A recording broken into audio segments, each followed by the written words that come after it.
You're listening to the Cyberwire Network, powered by N2K.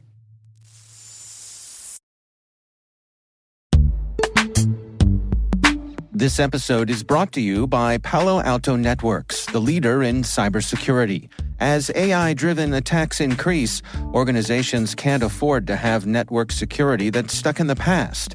Discover how Palo Alto Networks can help you predict what's coming and proactively secure against it with a zero-trust, AI-powered network security platform built to secure whatever, whenever, wherever. To learn more, visit paloaltonetworks.com/network security platform.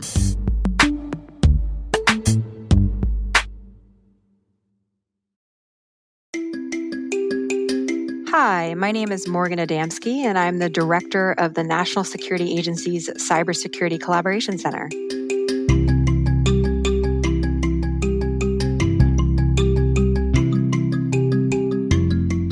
I had a, hot pink glitter beeper. And I think that is just totally embarrassing, but that was one of my first contacts with technology. I remember going into my basement, rolling up one of those accordion desks, those wooden desks where the top would come up.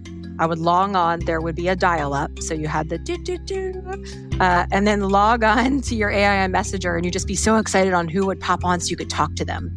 And so that was probably my first experience with a computer at the time.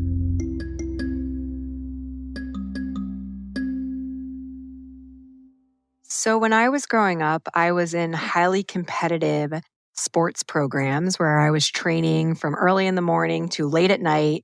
And I really just loved being able to be part of a team and leading those teams and kind of do a lot of orchestration of different types of practices and plays and how are we going to win. And so I just knew growing up that I kind of enjoyed that competitive nature. I will also offer that I found a lot of excitement when I got to understand rationale behind decisions and then kind of challenge them. So I guess maybe a lawyer in some respect. But I really just kind of gravitated to those opportunities where I could be on a team, but also could just really debate whether or not something made sense.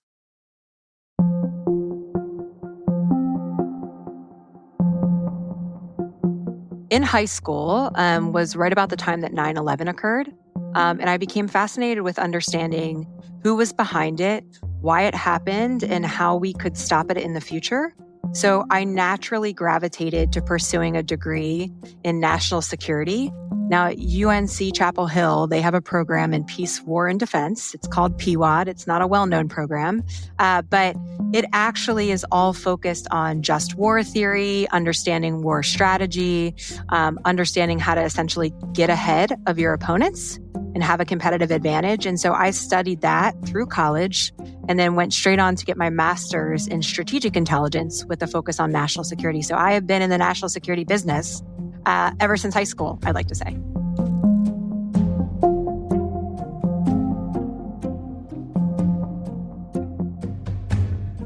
Right out of graduate school, I was able to get a cooperative education opportunity at the Defense Intelligence Agency. Proceeding from DIA, I was there for about 2 years working counterintelligence. And then I actually moved to the National Security Agency around 2010, went straight into the NSA Threat Operations Center, which was responsible for cyber defense at the time, and got to work on the cyber defense side of the game and learn a lot about the business there before actually transitioning to work the offensive mission for NSA, as well as work cyber policy down at the Pentagon. So I have worked the offensive, the defensive, and the policy sides of the house. I would offer that my leadership style is someone that is fast-paced, very operationally focused, but also wants to understand how we need to plan for the future. A lot of people when I think about how I approach problems, it's not just about connecting the dots, it's about seeing around the corners. And so that helps me better predict how do I build an organization that's successful 3 to 5 years down the road. So I learned at a young age through sports that what really defines people is not necessarily their successes, but it's how they react after their failures. And so I find that when I'm having a bad day or something doesn't go my way, it's really important for what you do next. What's your next step? How do you approach the problem? How do you ensure that the people around you know you're approaching the problem in a way that's positive? And so I really put a lot of emphasis on figuring out, how do we come back? It's a minor setback. You can always come back. It's just you get to define what that looks like. When people think about the cybersecurity workforce, they really focus in on the technical aspects of that. And what people really need to recognize about this industry is it's really not just about being a technical professional. Cybersecurity is about having people who can communicate well, people who understand policy, who understand how to bring people together to have a fruitful conversation and deliver mission outcomes. It takes all different types of people to work in the cybersecurity workforce. And I would just offer that if you're interested in being in the workforce, really think about the skills that you could bring to bear to help us. And those are going to be a lot of different things.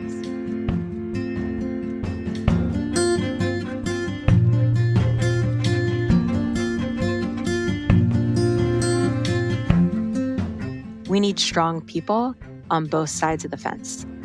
We need people who work in the government who are technical, who understand how the government operates, understand who the right POCs are, and who are advocating for those private sector partners to get the types of information they need to protect their networks and their customers. And then likewise, I need people in the private sector who are willing to work with me, who understand my authorities and my capabilities, but also understand my constraints. And so to your question on why I would, the luring of the private sector, I would offer that I'm just as valuable inside the fence than I am outside. I hope that when people look back at the work that I've done, they see that I'm helping lead the National Security Agency into a new area of more openly sharing cybersecurity insights with industry. That is what I want my legacy to be, that I am just one of those people trying to help bridge that gap.